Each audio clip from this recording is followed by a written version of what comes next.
시청자 여러분 안녕하십니까. 이슈와 화제입니다. 익산 국가식품 클러스터 1단계 사업이 완료된 지 3년이 지났습니다. 현재까지 각종 지원 시설이 들어서고 있고 100여 개의 기업이 유치돼서 일부는 가동이 되고 있습니다. 당초 동북아시아 식품 산업의 허브로 만들겠다는 비전이 제대로 추진되고 있는 것인지, 또한 실현 방법은 무엇인지 얘기를 나눠보겠습니다. 오늘 나와주셔서 도움 말씀 해주실 분 소개해드리겠습니다. 장경호 익산시의원 나오셨습니다. 네, 안녕하세요. 반갑습니다. 손문선 좋은정치시민협 대표 나오셨습니다. 안녕하세요. 익산 국가식품 클러스터, 이 지역 주민들한테는 대단히 처음 추진될 때 기대를 갖고 시작을 했고, 역시 완료되는 시점에서도 이 식품 산업의 수도로서 익산이 발돋움하는 것 아니냐, 그런 기대가 부풀었습니다. 이제 그로부터 이제 3년이 지났습니다. 4년째 접어들고 있는데요. 이 당초 그 익산 국가식품 클러스터의 그 조성 취지와 규모, 이런 그 당초의 어떤 계획을 살펴보는 것이 좋을 것 같습니다. 이 국가식품 클러스터 사업을 이해를 하려면은 장 의원님 그걸 좀 설명을 해주시죠. 네, 우리 그 국가식품 클러스터가 탄생하게 된 배경이 있습니다. 우리가 그 2007년도에 그 한미 FTA, 그러니까 자유무역 협정이 그 타결이 됐습니다. 그래서 여기에 따른 그 식품 산업 경쟁력을 제고하고 농업 성장을 견인하기 위해서 식품 클러스터가 필요하게 되었다라고 이렇게 말씀을 할 수 있는데요.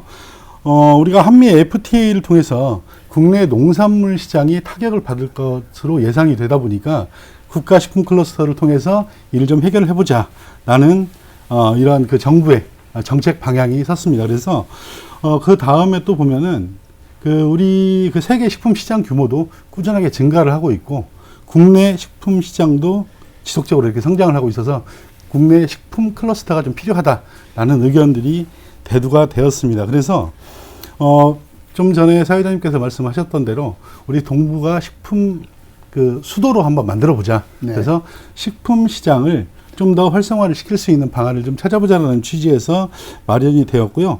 원초적인 취지는 국내 생산 농산물의 안정적 소비, 그 다음에 식품 수출 기반을 좀 만들어 보자라는 취지에서 이렇게 조성이 되었습니다.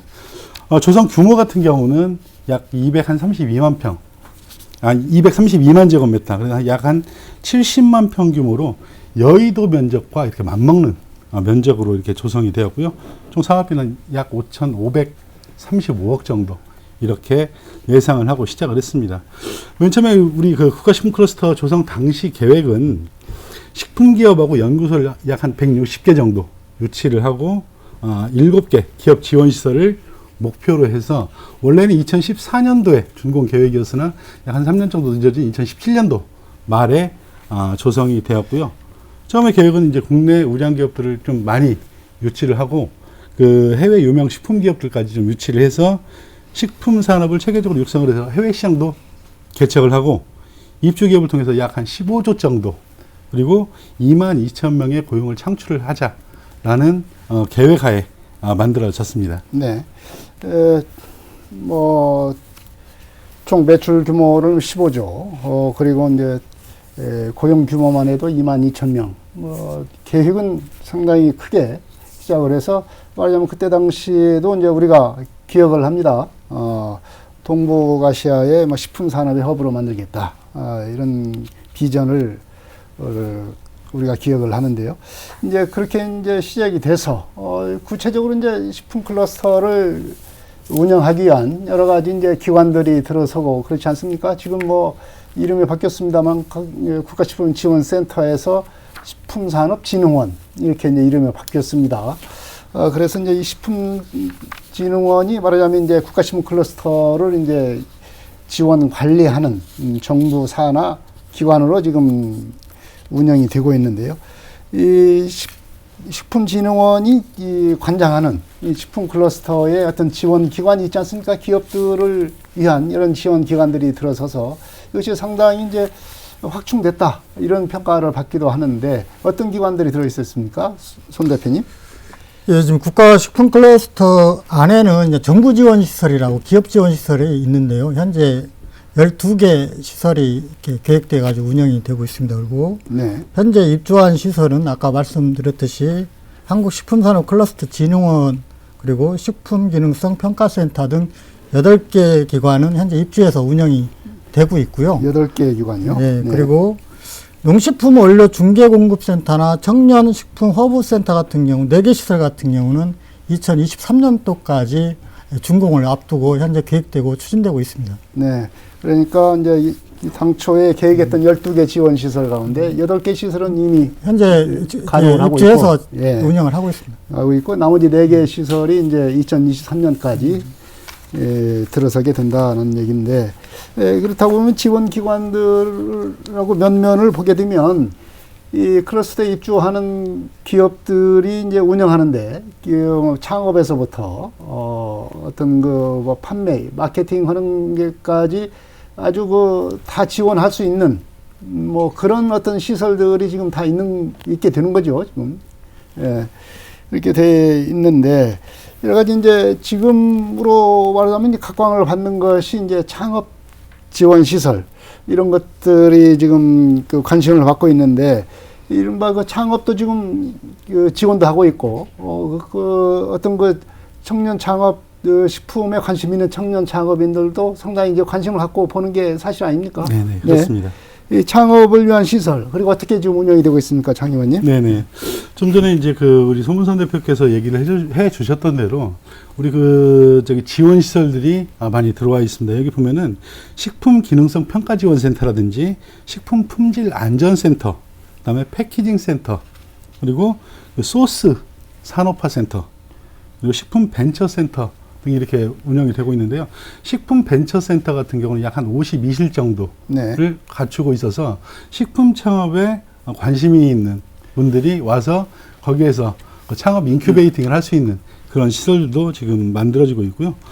며칠 전에 이제 아까 지원 시설 현황에서 보면은 우리 HMR 기술 지원 센터가 또 며칠 전에 개소를 했어요. 네. HMR이라고 하면은 이제 우리가 간편식 지금 2017년도에 보니까 약 시장 규모가 한 2조가 약간 넘었는데 지금 코로나19로 인해서 아마 국내 간편식 시장도 굉장히 커진 걸로 알고 있습니다. 그래서 거기를 지원할 수 있는 기술 지원 센터도 생겼고요. 그래서 그쪽 HMR에 관심이 있는 기업들도 지금 노크를 하고 있는 상황인데요. 방금 말씀하셨던 대로 이 창업 관련해서는 식품 벤처 센터 그쪽에서 약 한 52실 정도로 운영을 하고 있고 청년 식품 창업 허브라고 해서 우리 창업을 준비하는 청년들 그리고 예비 창업자들이 거기에 와서 시제품을 제작을 하거나 사업화 공간 등을 제공을 하고 창업 준비에서부터 실전 창업까지 할 수 있도록 지원을 돕고 있습니다. 네, 이제 이렇게 지원 시설이 갖춰져 있는데 문제는 이제 기업들이 이들 시설을 많이 이용을 해야 활성화되는 것 아니겠습니까? 말하자면 기업들이 많이 들어와야 된다는 얘기죠. 현재까지 유치된 것이 한 100개 기업 정도가 유치가 됐다. 이렇게 지금 얘기를 하고 있습니다. 이런 정도 유치가 됐으면 당초 유치하려고 했던 계획도 있을 것이고 현재 유치가 되고 있는 기업들은 얼마고 또 고용 인력은 얼마인지 요새 관심 있는 일자리 또 관심이 있습니다. 얼마인지 현재까지의 어떤 유치 실적이랄까요? 좀 말씀해 주시죠, 손 대표님. 식품 클러스터 산업단지 준공이 2017년도 12월에 났습니다. 네. 현재 3년이 한참 지났는데요. 분양률은 66.6% 정도 됩니다. 네. 유치된 기업은 102개 정도 되고요. 근데 현재 가동되고 있는 업체는 50개 정도가 지금 가동이 되고 50개 있고, 정도가 가동이 되고 있고요. 예, 네. 유치 기업 중에 할인을 빼면 대부분이 중소규모의 굉장히 작은 규모의 회사들로 이루어져 있습니다. 그리고 조성 당시에 앞에서 얘기했지만 식품기업과 연구소들이 여기에 160개가 입주할 계획을 갖고 있었는데 네. 실제 실적을 조사를 해보니까 굉장히 저조하다 이런 상황입니다. 그리고 이제 고용 인력 같은 경우도 현재 1,091명 정도 고용이 됐더라고요. 50개 네. 기업 중에. 그리고 이 중에 자세히 좀 알아보니까 기업 고용은 833명. 기업 고용은 네. 833명. 네. 뭐 벤처센터나 이런 데 들어온 게 한 146명. 네. 그리고 진흥원에서 정부 지원 시설이죠. 83명. 기타 뭐 청소나 시설 관리 경비 업무를 하고 있는 분들이 29명. 그래서 실제 기업 고용으로 보면 20명도, 한 회사당 20명도 안 됩니다. 굉장히 작은 규모라고 할 수 있고요. 그래서 계획했지만 우리가 그 당시에 그 처음에 예상된 것 같이 어느 정도의 국가가 식품 클러스터가 동부가 푸드밸리 정도의 수준을 갖출 줄 알았는데 실제 실상 같은 경우는 이렇게 50개가 가동되는데 20명 이하의 그런 회사 규모가 대부분이다라고 하는 게 이제 현재 현재 수준입니다. 들어온 기업들은 한 50여 개의 기업이 되는데 고용 규모는 그 한 기업당 한 20명 정도 그 정도가 그 정도에 불과하다는 얘기인데 하림이 이제 들어오기로 돼 있기 때문에 하림에 대한 기대가 상당히 클 것 같습니다. 들어오게 되면은 좀 규모가 갖춰지지 않을까. 지금 이렇게 그 좀 102개 유치 기업 중에 그래도 하림이 있어서 좀 체면이 사는데요. 네. 250명 정도 고용을 할 계획을 좀 추진하고 있는데 하림을 제외하고 나머지 대부분은 다 중소 규모의 그런 기업이라고 할 수가 있습니다. 네. 이제 이렇게 이제 지원 시설이 갖추어지고 이 기업이 이제 유치가 돼서 활동을 하고 있으면 이제 효과가 좀 나타나야 되는 것 아니냐 이런 기대를 갖고 있는 것은 뭐 당연한 일이겠습니다. 이 지역 경제 활성화, 이 식품 산업의 활성화, 지금 현재 단계로서는 평가가 좀 이르다, 뭐 이렇게 얘기하는 사람도 있겠지만 3년이 좀 지나고 그랬으니까 우리가 점검을 해봐야 될 것 같습니다. 이 지역 경제 활성화 효과 어떻게 평가를 하는지 우리 장 의원부터 좀 말씀을 해주시죠. 네네. 제가 이제 그 식품 관련해서 여러 가지 자료들을 좀 계속 찾아보고 있는데요. 지금 현재 찾아보니까 원래 이제 조성 완료 시기는 우리가 그 2014년도에 조성 완료를 하겠다라고 이렇게 목표를 세웠었는데 한 3년 정도 늦어진 2017년도에 이렇게 준공이 되었고요. 기업 연구소 유치 같은 경우도 160개 유치 목표를 세웠었는데 지금은 이제 102개 정도 들어와 있습니다. 원래 매출 규모도 아까 말씀드렸지만 약 한 15조 정도 예상을 했었는데 우리가 2019년도 말 기준으로 보니까 약 한 839억. 이 보니까 150, 원래 계획했던 것의 한 150분의 1. 그러니까 1%도 채 안 되고 있습니다. 현재 매출 규모가. 그리고 이제 수출 규모 같은 경우도 약 한 3조 정도를 잡았었는데 지금 한 319억 정도. 2019년 말 기준입니다. 그래서 여기도 1% 미만의 성과를 지금 현재 나타내고 있습니다. 그리고 또한 종업원 수 같은 경우도 2만 2천 명을 예상을 했었는데 지금 현재로서는 물론 이제 기업이 다 입주를 하진 않았지만 한 1,090명 정도 이렇게 되어서 지금 현재는 5% 미만으로 지금 이제 그 종합적으로 이렇게 쭉 살펴보면 원래 계획했던 것보다 너무 많이 못 미치고 있다라는 게 이렇게 그 자료로 좀 나타나고 있고요. 우리 익산시가 그 1970년대, 80년대 우리 지역 경제를 지탱했던 산업들이 보석과 석재, 섬유 산업이었습니다. 그때만 해도 관련 기업체에서 근무하던 분들이 수많은 사람들이 도심으로 쏟아져 나왔고 지역 경제 활성화와 인구 증대에도 이렇게 기여를 했던 건 사실이거든요. 근데 2000년대 들어가면서 이 산업들이 쇠퇴를 하면서 산업으로서의 위상을 갖지 못했습니다. 그러던 와중에 우리가 2008년도에 국가식품 클러스터에 이렇게 선정이 되면서 기대감들은 굉장히 높았던 게 사실이거든요. 지금 현재 보니까 분양률이 한 66%, 아까도 말씀드렸지만 채용 인원이 약 한 1000여 명 정도 이렇게 되는 걸로 나타나 있고요. 입주기업 대부분이 그 중소규모의 업체들이 많고 지역경제 활성화에도 크게 못 미치고 있다라는 평들이 있습니다. 아직은 이제 경제 효과 이것을 뭐 평가하긴 아주 이른 시기다. 다른 말로 얘기하자면 효과가 나타나지 않고 있다. 뭐 이렇게 얘기를 할 수가 있을 것 같아요. 손 대표님 어떻게 평가하십니까? 예, 그 국가 식품 클러스터 전문 식품 단지를 만들 때 이렇게 동북아 식품 허브로 만들겠다 이렇게 얘기했고요. 네덜란드의 그런 푸드밸리 모델을 가지고 여기에 각종 기업 및 민간 연구소, 정부 지원 시설 등 모든 시설이 집적화된 그 밸리를 만들겠다고 추진을 했는데 현재 결과는 그렇게 녹록지가 않습니다. 그리고 이 산업단지를 만든다고 거의 5,500억 투자를 했잖아요.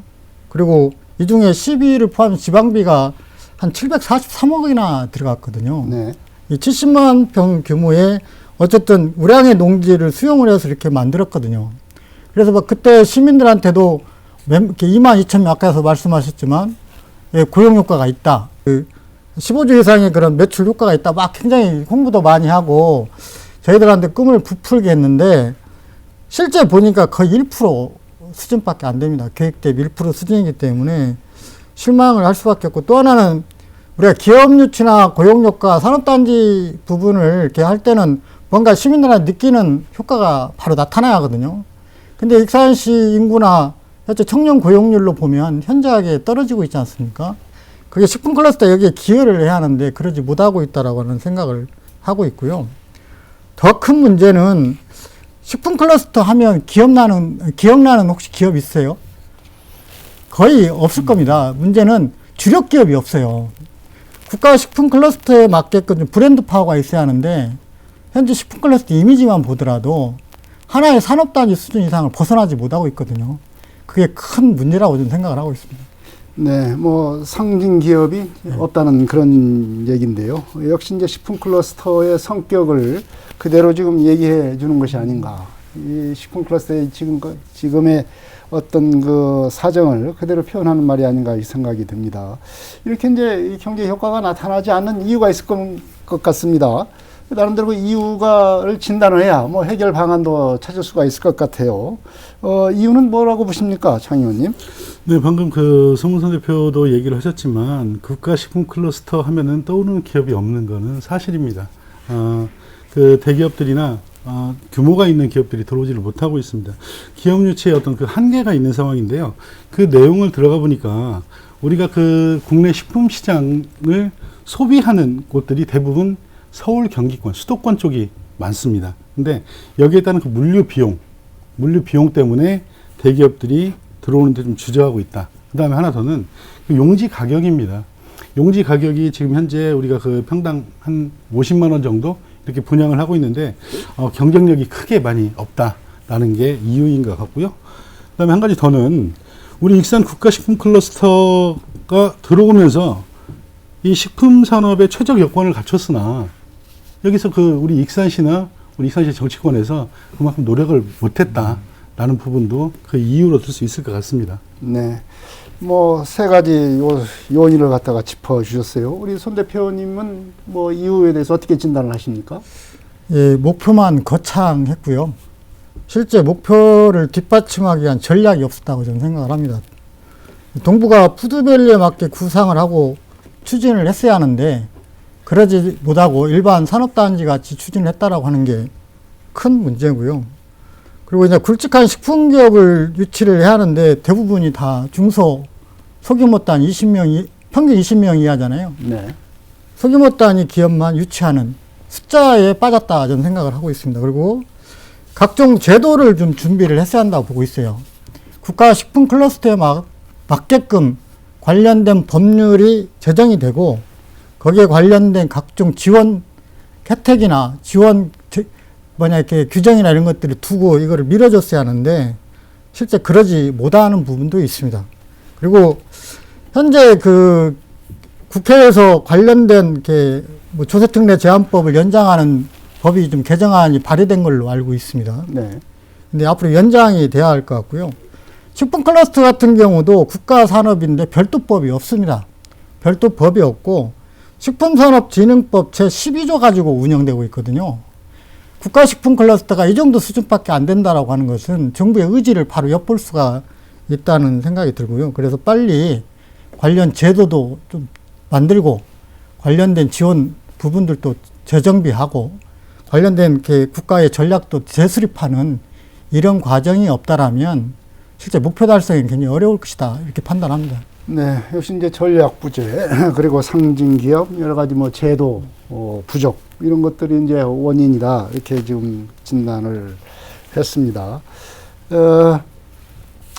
이제 뭐 그 원인의 진단은 뭐 서로가 또 비슷할 것 같습니다. 지금 두 분께서 말씀을 하셨지만 그러면은 지금 이제 어떻게 이걸 갖다가 타개를 해 나가야 될 거냐. 이 지금 앞으로의 과제가 중요하지 않겠습니까? 이 과제를 어떻게 해결해 나가야 될 거냐. 우선은 이제 기업 유치 전략이 지금까지와는 좀 달라져야 되지 않겠냐. 이렇게 생각이 듭니다. 그야말로 뭐 표현이는 뭐 여러 가지 브랜드 기업이 없다. 뭐 상징 기업이 없다. 이른바 뭐 앵커 기업이 없다. 식품 클러스터를 상징하는 그런 기업이 없다는 것으로 이제 나타나는데 우선은 이제 이 기업 유치 전략이 어떻게 달라져야 될 것인가. 이게 좀 중요할 것 같습니다. 손 대표님은 어떻게 해야 되겠습니까? 아까 우리 장정호 의원께서도 얘기를 했지만 분양률 높이는 게 중요하다고 보지는 않습니다. 네. 국가 식품 클러스터이기 때문에 숫자에 빠져서는 안 된다고 생각이 들고요. 걸맞는 그런 기업을 유치를 해야 하는데 선도 기업이 있어야 됩니다. 원래는 그 1단계 산업단지 조성할 때 국가가 전략적으로 선도 기업을 구상을 하고 네. 관련된 기업과 MOU를 체결한 다음에 맞춤형 전략을 수립을 했어야 하는데 그러지 못하고 이렇게 단지를 조성하는 데 급급했거든요. 그리고 지금 2단계도 앞으로 추진을 해야 하지 않습니까? 이제 농림식품부 같은 경우는 2단계에 대해 좀 부정적으로 알고 있어요. 분양률도 저조한데 뭐 또 2단계 사업이냐 이렇게 부정적인 생각을 갖고 있는데 어쨌든 규모를 갖추려면 2단계 사업이 진행이 돼야 하지 않습니까? 네. 2단계 사업을 할 때는 1단계 사업과 같은 실수를 하면 안 된다 저는 생각을 하고요. 뭔가 국가나 전라북도 익산시가 거기에 맞는 전략을 수립한 뒤에 맞춤형 산업단지로서의 그런 전략을 수립하고 가야 한다 저는 생각을 하고요. 또 하나 이게 단순히 지방산업단지가 아닙니다. 국가식품산업단지고 국가가 구상했던 동부가 식품밸리잖아요. 그럼 거기에 맞게끔 국가나 그다음 정치권, 그다음 전라북도 익산시가 온 힘을 다해서 식품 클러스터를 성공시키기 위해서 노력을 하지 않으면 안 된다라고 하는 게 제 생각입니다.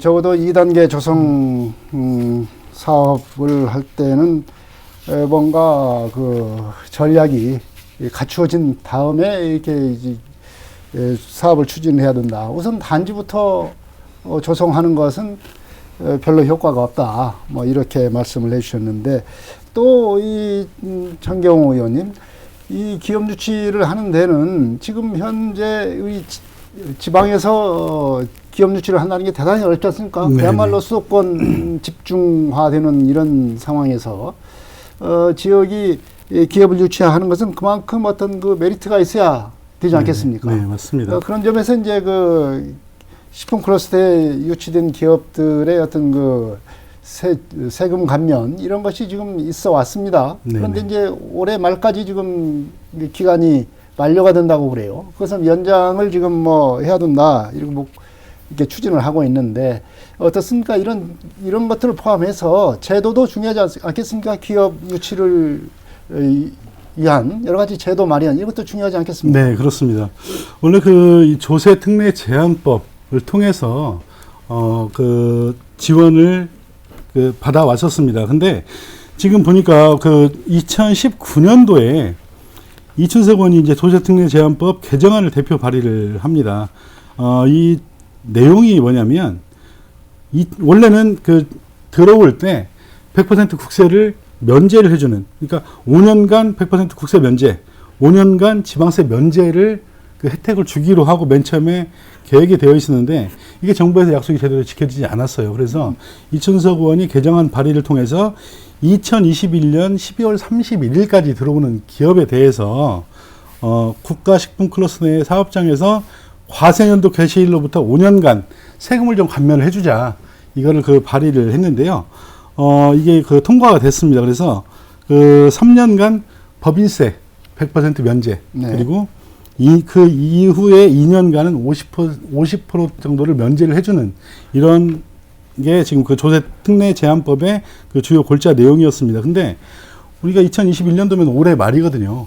올해 말이 지나면은 이런 법인세 혜택을 받을 수가 없게 됩니다. 그래서 이번에 김수흥 의원이 개정안을 또 발의를 하셨어요. 네. 3월 26일 날. 그래서 이거를 앞으로 한 2년 정도 좀 연장을 하자. 그래서 법인세라고 하면은 그러니까 소득세의 약 10%부터 약 한 20%까지를 면제를 해주는 내용이거든요. 그래서 기업들한테는 굉장히 큰 혜택입니다. 근데 이거를 앞으로 2년간 연장을 해주자라는 그 법이 발의가 되었는데 이게 좀 참 통과가 되어야 우리 기업을 유치하는 데 좀 더 도움이 되지 않을까 싶습니다. 오던 이 법 개정안이 올해 말까지는 그 국회를 통과가 돼야 이것이 네네. 이제 내년부터 또 연장이 될 수 있게 됩니다.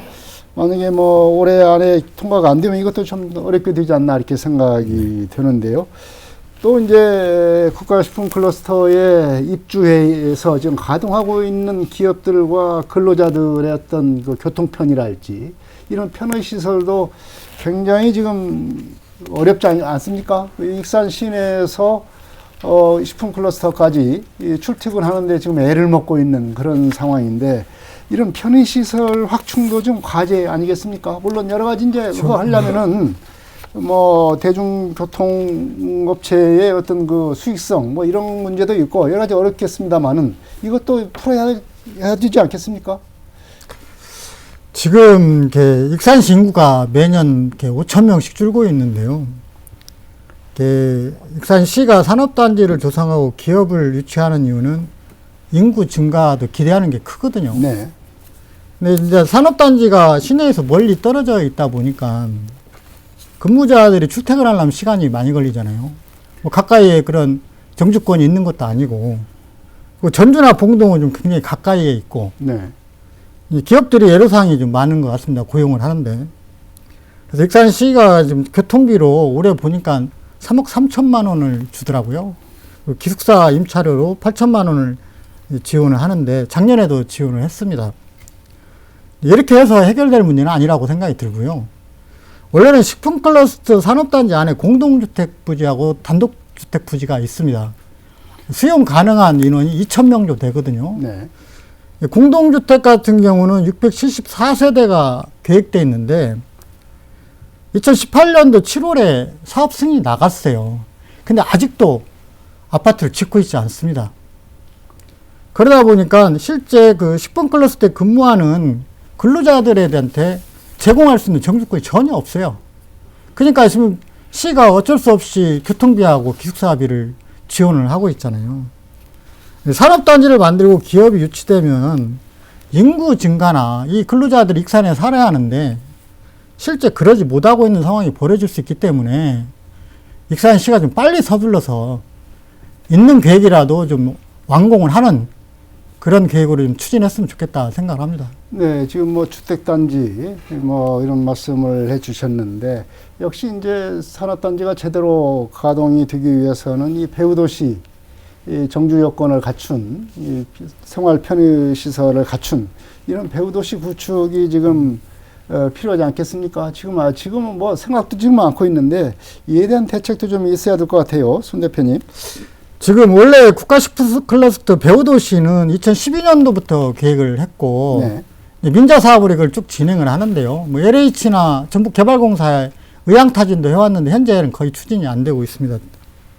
왜 그러냐면 이 계획은 고용효과 22,000명을 두고 계획된 거거든요.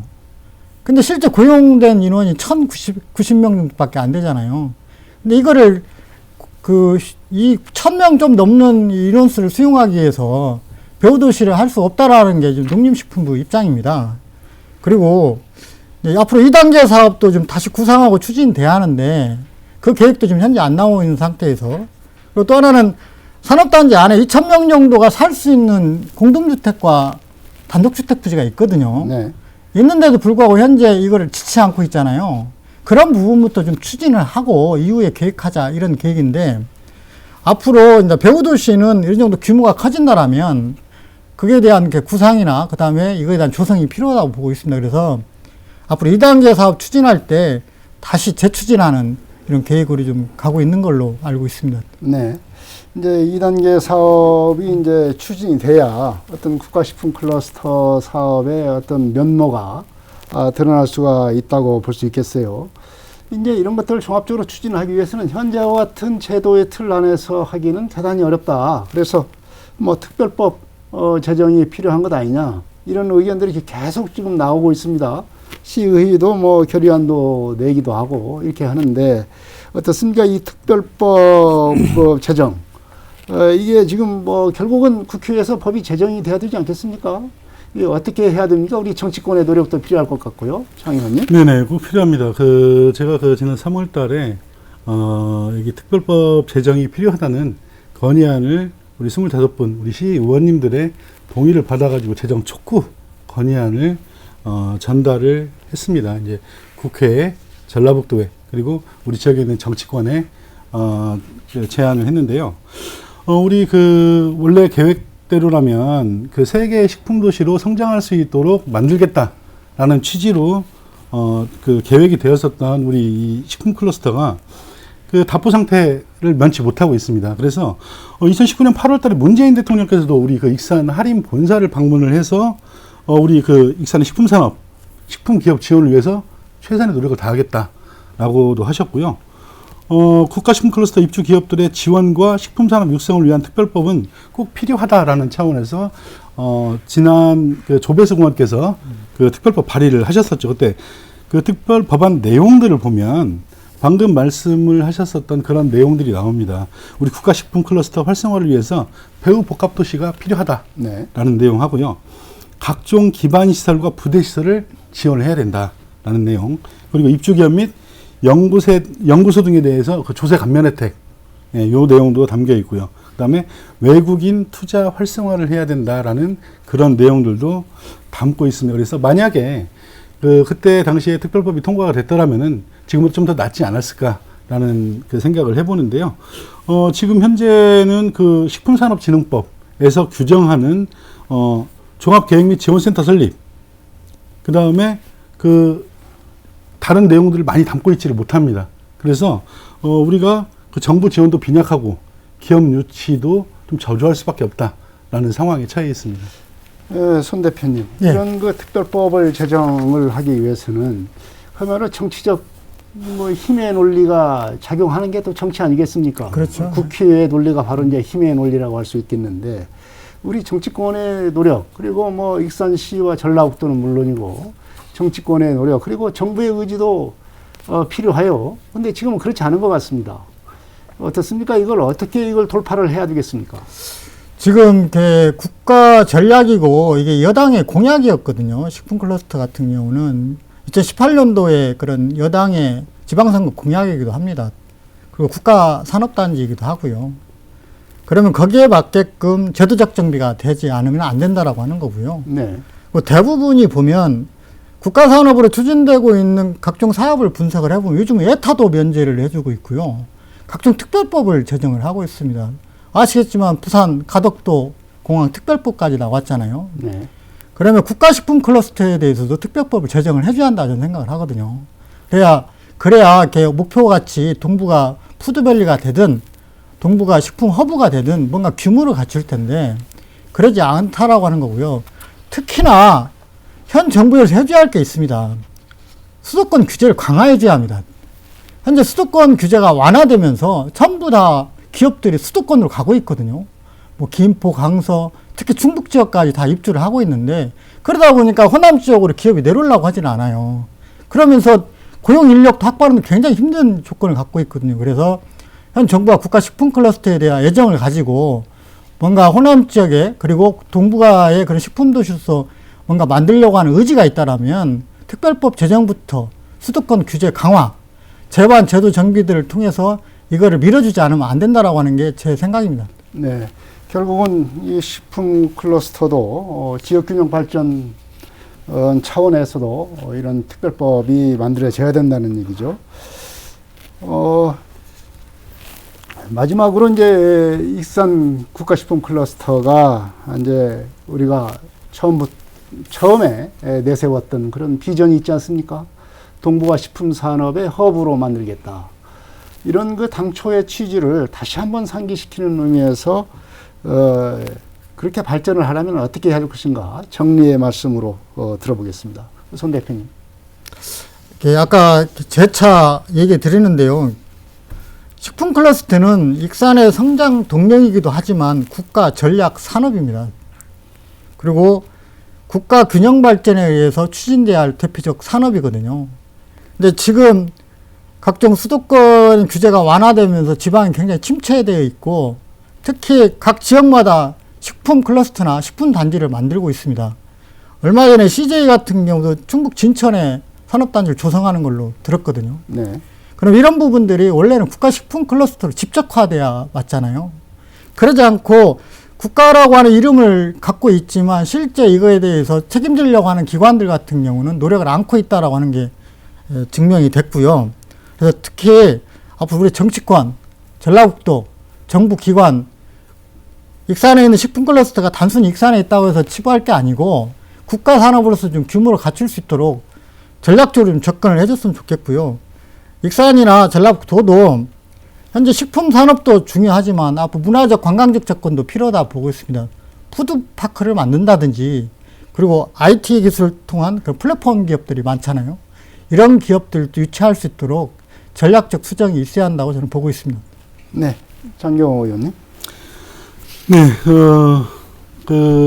우리가 식품 산업 중심 도시로 성장을 하려면은 저는 뭐 한 3가지 정도를 꼽아봤습니다.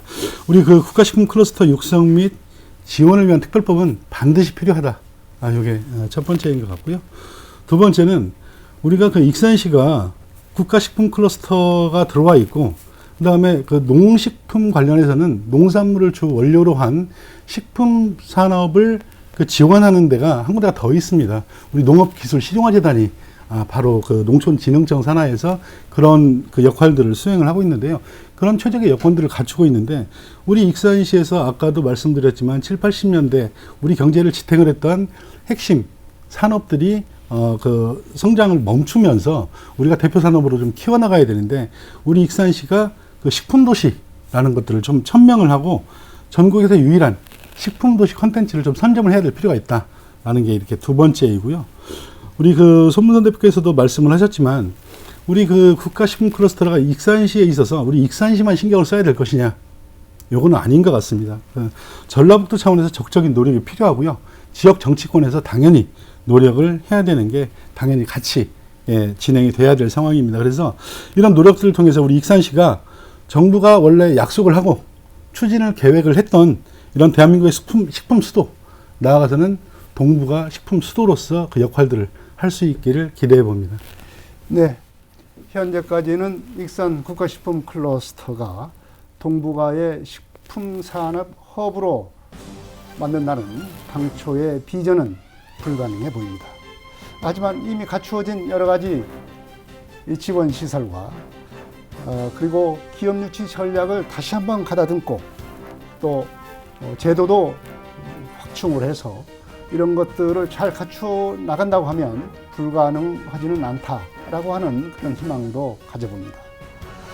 익산을 식품 산업의 허브로 만들기 위한 정치권과 정부의 노력이 어느 때보다도 필요한 시기가 아닌가 생각을 합니다. 이슈와 화제 여기서 마치겠습니다.